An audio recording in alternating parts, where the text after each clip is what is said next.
பெரியநாயகி அம்மன் கோவிலில் நடைபெற்ற நிகழ்ச்சியில் மங்கள வாத்தியங்கள் முழங்க கொடியேற்றப்பட்டது. பக்தர்கள் அரோகரா முழக்கமிட்டு முருகனை வழிபட்டனர்.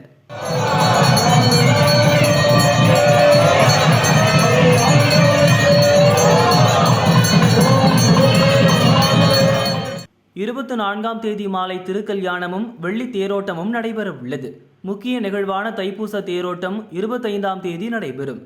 தினமும் வள்ளி தெய்வானை சமேதராக முத்துக்குமாரசுவாமி தங்கமயில், வெள்ளிமயில், ஆட்டுக்கிடா, காமதேனு உள்ளிட்ட வாகனங்களில் வீதியுலா வந்து அருள்வாளிப்பார்.